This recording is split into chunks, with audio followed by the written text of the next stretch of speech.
जय माता दी।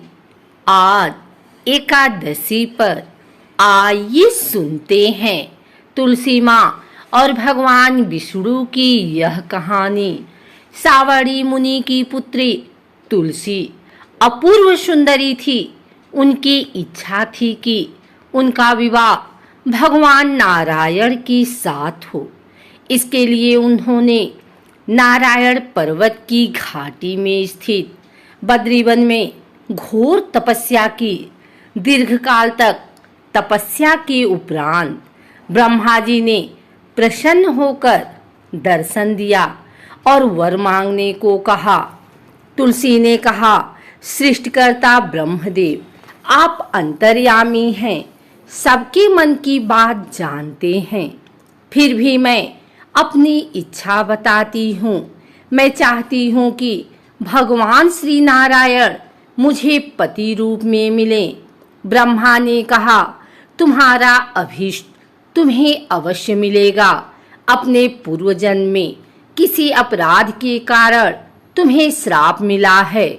इस प्रकार भगवान श्री नारायण के एक पार्षद की भी दानव कुल में जन्म लेने का श्राप मिला है। दानव कुल में जन्म लेने के बाद भी उसमें नारायण का अंश विद्यमान रहेगा।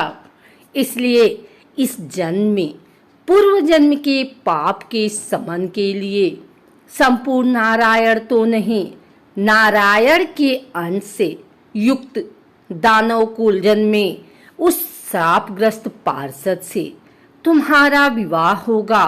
श्राप मुक्त होने पर भगवान श्री नारायण सदा सर्वदा के लिए तुम्हारे पति हो जाएंगे।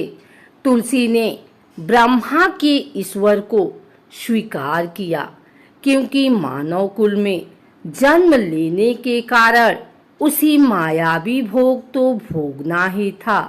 तुलसी बद्रीवन में ही रहने लगी। नारायण का वह पार्षद दानव कुल में शंखचूड़ के नाम से पैदा हुआ था।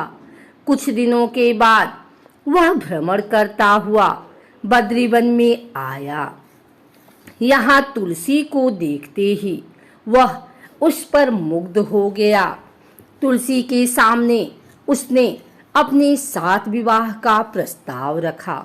इतने में ही वहाँ ब्रह्मा जी आ गए और तुलसी से कहा, तुलसी, शंखचूड़ को देखो, कैसा देवोपम इसका स्वरूप है।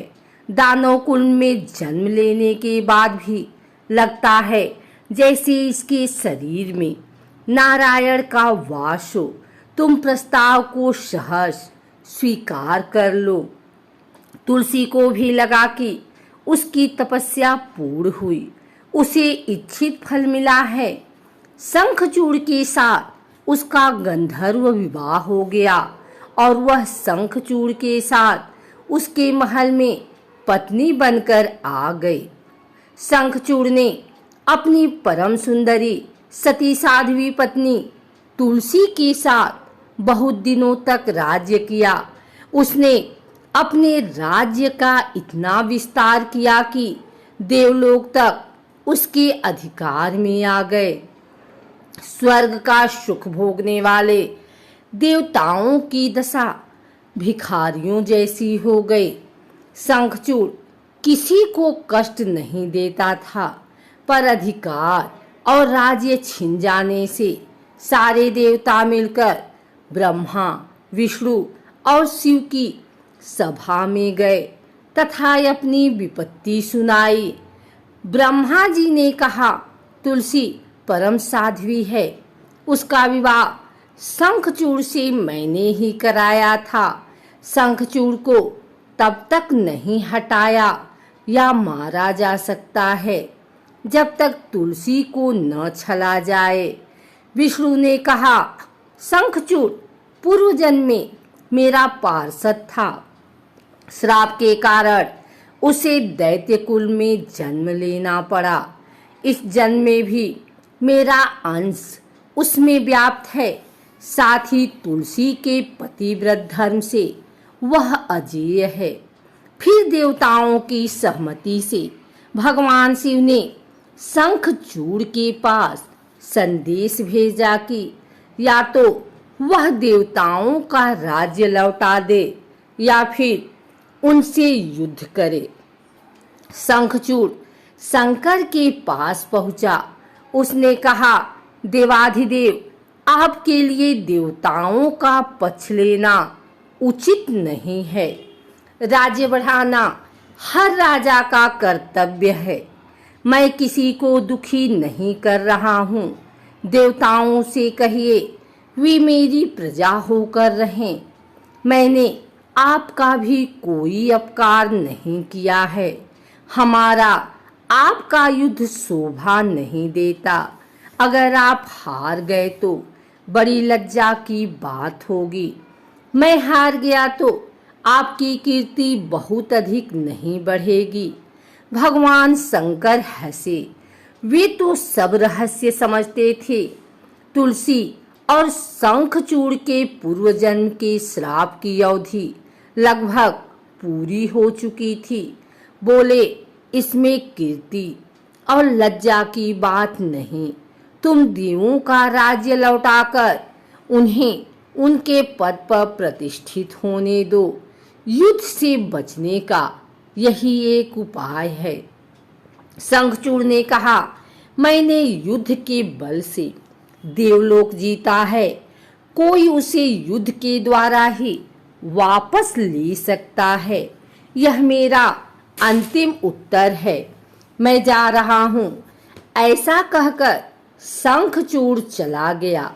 उसने अपनी पत्नी तुलसी को सारी बात बताई और कहा, कर्म भोग सब काल सूत्र में बंधा है। जीवन में हर्ष, शोक, भय, सुख दुख, मंगल अमंगल काल के अधीन है। हम तो केवल निमित्त हैं। संभव है भगवान शिव देवों का पक्ष लेकर मुझसे युद्ध करें। तुम चिंता मत करना। तुम्हारा सती तेज मेरी रक्षा करेगा।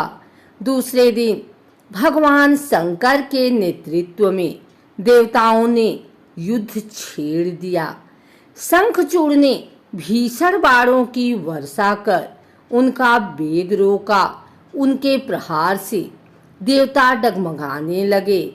उसने दानवी शक्ति का प्रयोग कर मायावी युद्ध आरंभ किया।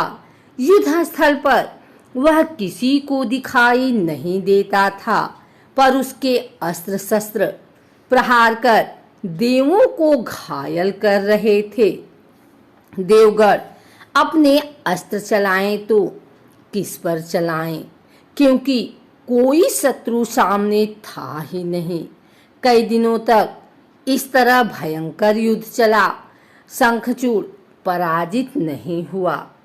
तब शिव ने विष्णु से कहा, विष्णु कुछ उपाय करो, अन्यथा मेरा तो सारा यश मिट्टी में मिल जाएगा।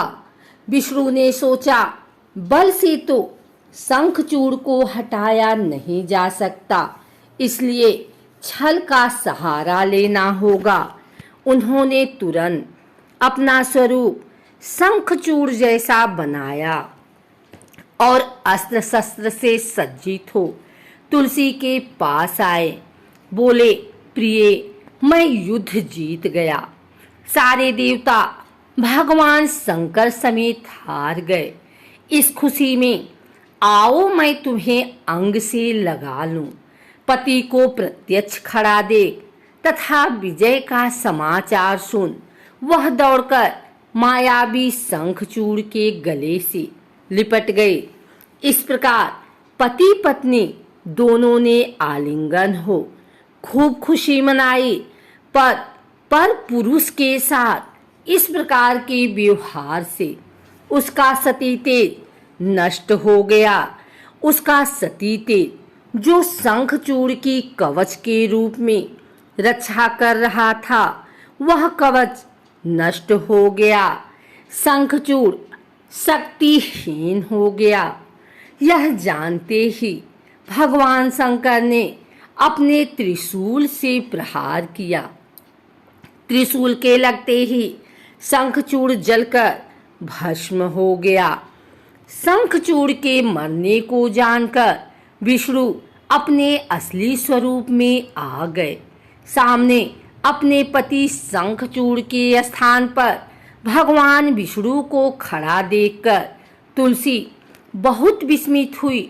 उसको पता लग गया कि स्वयं नारायण ने उसके साथ छल किया है।